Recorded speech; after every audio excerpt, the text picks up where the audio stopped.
Chapter पहला, हजारों वर्षों के दौरान हुए परिवर्तनों की पड़ताल। तो आज हम पढ़ने वाले हैं एनसीईआरटी क्लास 7th हमारे अतीत पार्ट 2। जैसा कि आपको मालूम है कि हमने क्लास 6 का हमारे अतीत प्रथम ख़त्म कर लिया है।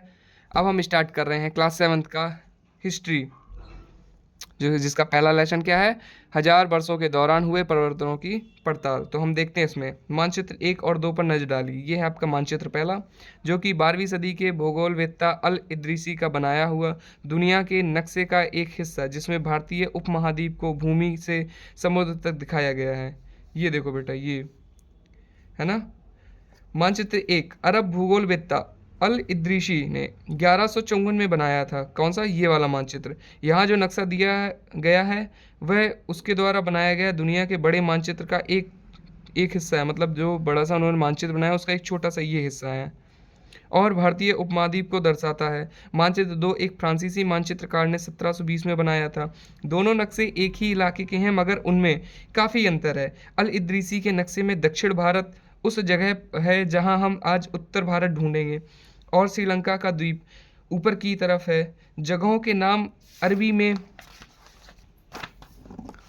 दिए गए हैं। किसमें? अरबी में। उनमें कुछ जाने पहचाने नाम भी हैं, जैसे कि उत्तर प्रदेश का कन्नौज। मानचित्र 2 पहले मानचित्र के बनने के लगभग 600 वर्ष बाद बनाया गया। मतलब ये है मानचित्र 2, और जो पहले देखा था वो एक था, और ये बना है 600 वर्ष बाद।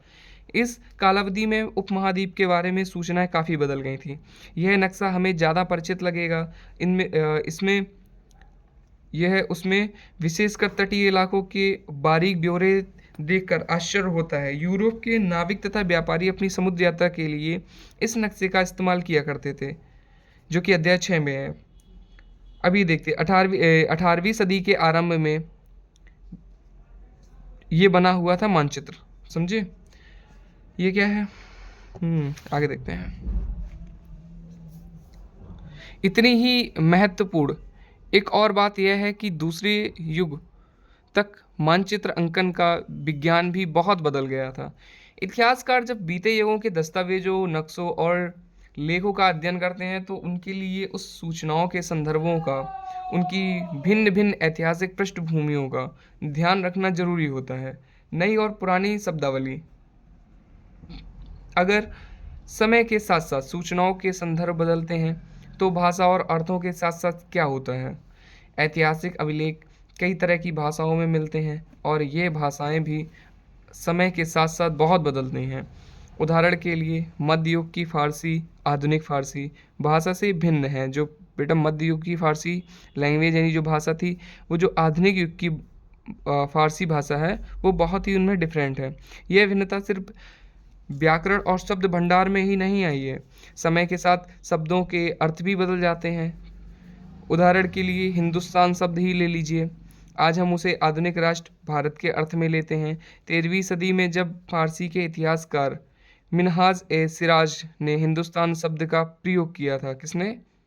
मिनहाज ए सिराज ने किसका शब्द, हिंदुस्तान शब्द का प्रयोग किया था। तो उसका आशय पंजाब, हरियाणा और गंगा यमुना के बीच में स्थित इलाकों से था।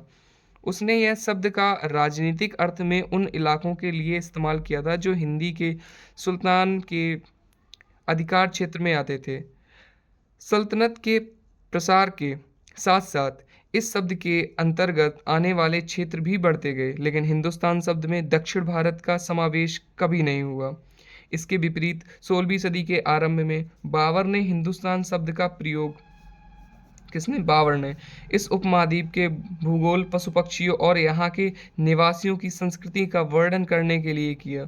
यह प्रयोग 14वीं सदी के कवि अमीर खुसरो द्वारा प्रयुक्त शब्द हिंद के ही कुछ समान था। मगर जहाँ भारत को एक भौगोलिक और सांस्कृतिक सत्व से के रूप में पहचाना जा रहा था, वहाँ हिंदुस्तान शब्द से वे राजनीतिक और राष्ट्रीय अर्थ नहीं जुड़े थे जो हम आज जोड़ते हैं। किसी भी शब्द का प्रयोग करने में इतिहासकारों को बहुत सावधान रहना चाहिए, क्योंकि अतीत में उन शब्दों के कुछ अलग ही अर्थ थे। उदाहरण के लिए विदेशी जैसा सीधा साधा शब्द ही ले लीजिए। हमारे लिए आज इसका अर्थ होता है ऐसा व्यक्ति जो भारतीय ना हो। मध्य युग में मानो किसी गांव में आने वाला कोई अनजान व्यक्ति, जो उस समाज या संस्कृति का अंग ना हो, विदेशी कहलाता था। ऐसे व्यक्ति को हिंदी में परदेशी और फारसी में अजनबी कहा जाता था। किसको? उस व्यक्ति को क्या कहते थे? हिंदी में उसको परदेशी और फारसी में अजनबी कहते थे, है ना? इसीलिए किसी नगरवासी के लिए वनवासी विदेशी होता था। किंतु एक ही गांव में रहने वाले दो किसान अलग अलग धार्मिक या जाति परंपराओं से जुड़े होने पर भी एक दूसरे के लिए विदेशी नहीं होते थे। अब देखते हैं ये इतिहासकार और उनके स्रोत। इतिहासकार किस युग का अध्ययन करते हैं और उनकी खोज की प्रकृति क्या है, इसे देखते हुए वे अलग अलग तरह के स्रोतों का सहारा लेते हैं। उदाहरण के लिए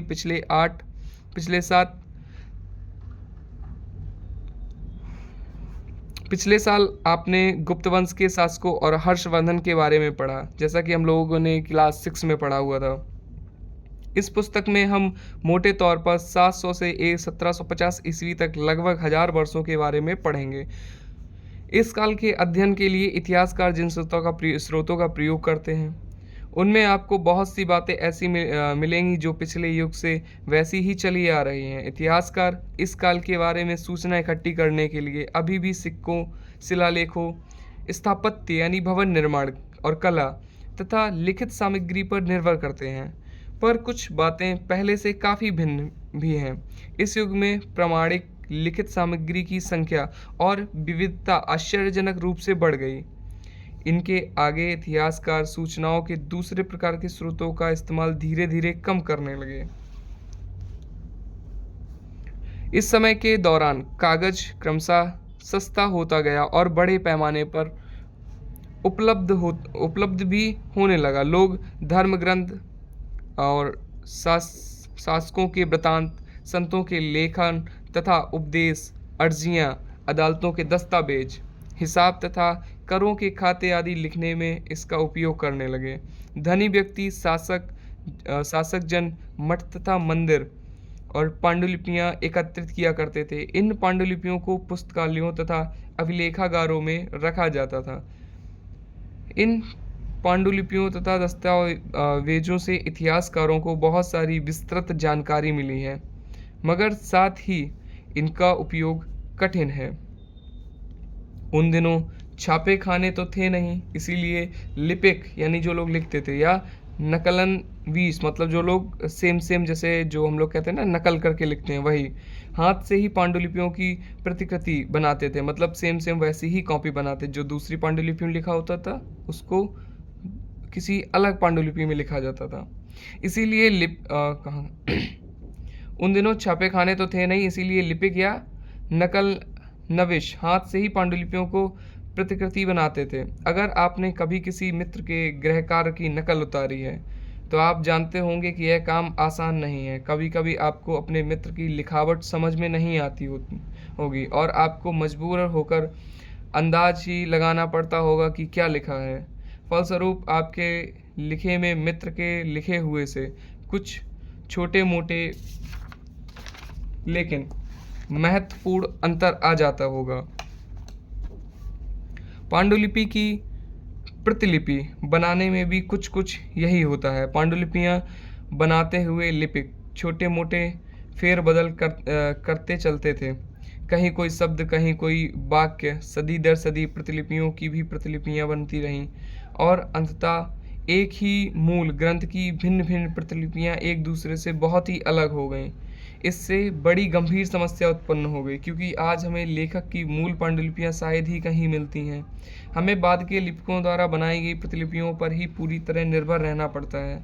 इसीलिए इस बात का अंदाज लगाने के लिए कि मूलतः लेखक ने क्या लिखा था, इतिहासकारों को एक ही ग्रंथ की विभिन्न प्रतिलिपियों का अध्ययन करना पड़ता है।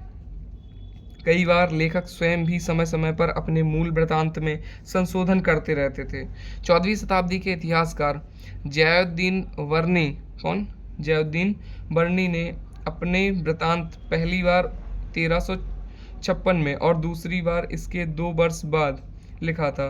दोनों में अंतर है, लेकिन 1971 तक इतिहासकारों को पहली बार वाले वृत्तांत की जानकारी ही नहीं थी।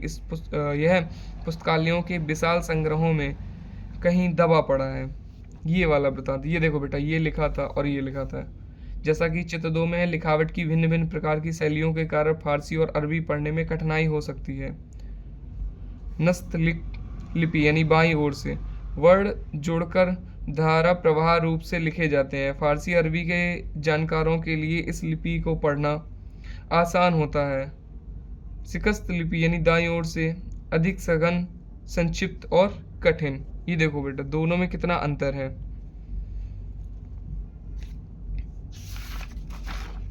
आगे हम लोग देखते हैं नए सामाजिक और राजनीतिक समूह।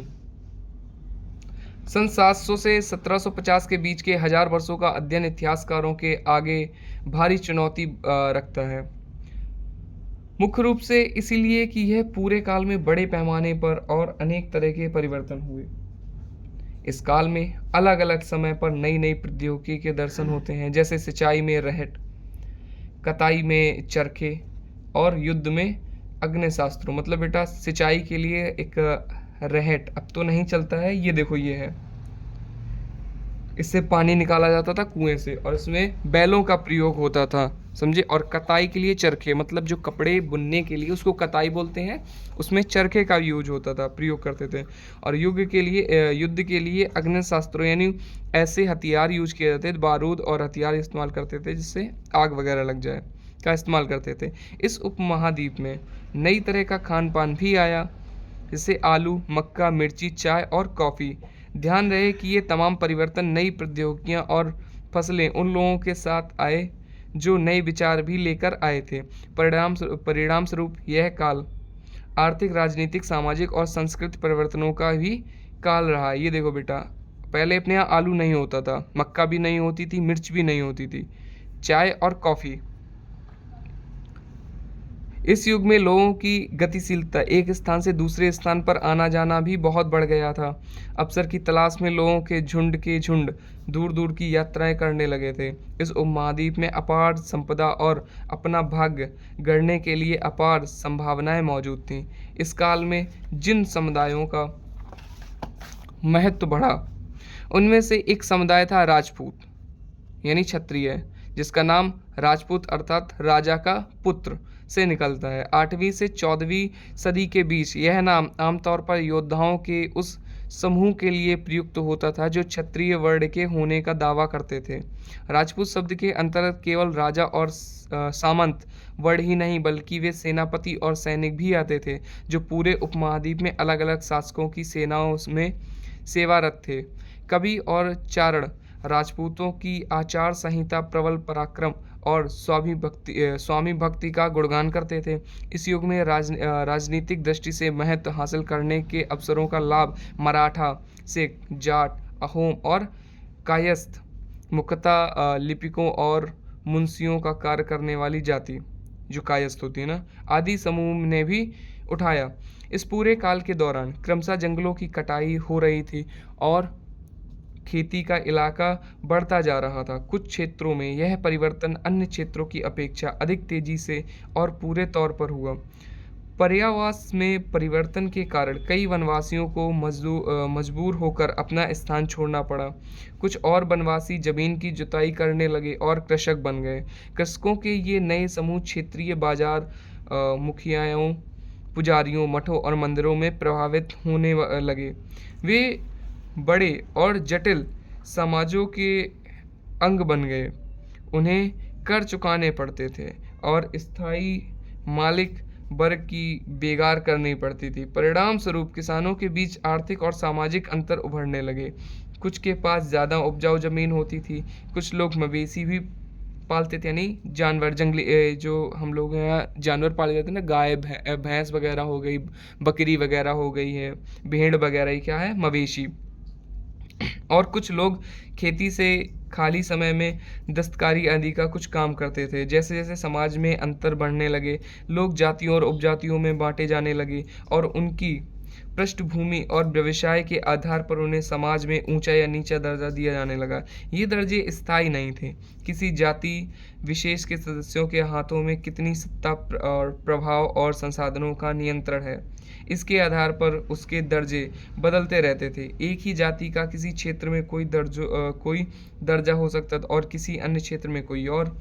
अपने सदस्यों के व्यवहार का नियंत्रण करने के लिए जातियां स्वयं अपने-अपने नियम बनाती थीं। इन नियमों का पालन जाति के बड़े बुजुर्गों की एक सभा करवाती थी, जिसे कुछ इलाकों में जाति पंचायत कहा जाता था। लेकिन जातियों को अपने निवास के गांव के रिवाजों का पालन भी करना पड़ता था। इसके अलावा कई गांवों पर मुखियाओं का शासन होता था। मिल मिलाकर वे किसी राज्य की एक छोटी सी इकाई भर होती थी। पर्यावास क्या होता है बेटा, देखते हैं। ये पर्यावास देखो, इसका तात्पर्य किसी भी क्षेत्र के पर्यावरण और वहाँ के रहने वालों की सामाजिक और आर्थिक जीवन शैली से है। हमने राहट को देखा, ये हमने ये लेखन देखा जो कि फारसी में है। उसके बाद हम ये देखते हैं मानचित्र 1 में। ये देखो कौन है ये एक लघु चित्र की प्रतिकृति है, जिसमें एक लिपिक किसी पांडुलिपि की नकल कर रहा है। ये देखो, ये रखे यहाँ पे रखे हुए हैं और इसमें लिख रहे हैं देख देख के ना। इस चित्र का आकार सिर्फ 10.5 सेंटीमीटर है। इस छोटे आकार के कारण इसे लघु चित्र या मिनिएचर कहा जाता है। कभी कभी इन लघु चित्रों का प्रयोग लेख में आई पांडुलिपियों को स्पष्टता प्रदान करने के लिए किया जाता था। ये इतने सुंदर होते थे कि आगे चलकर संग्रहकर्ता अक्सर इन चित्रों को पांडुलिपियों से अलग करके बेचने लगे थे, ये वाले चित्र ना। उसके बाद हमने देखा था एक ये वर्ड था अभिलेखागारों। अभिलेखागार क्या होता है? ऐसे स्थान जहां दस्तावेजों और पांडुलिपियों को संग्रहित किया जाता है। आज सभी राष्ट्रीय और राज्य सरकारों के अभिलेखागार होते हैं, जहां वे अपने तमाम पुराने सरकारी अभिलेख और लेन देन के ब्यौरे का रिकॉर्ड करते हैं। अब बेटा ये पहले लेसन का आधा पार्ट हुआ है, आधा करेंगे नेक्स्ट वीडियो में, क्योंकि वीडियो हो रहा है बड़ा, जिसमें हम लोग पढ़ेंगे क्षेत्र और साम्राज्य। तब तक के लिए वीडियो कर लीजिए, लाइक कर दीजिए, चैनल को सब्सक्राइब कर दीजिए और भेज दीजिए अपने दोस्तों के पास।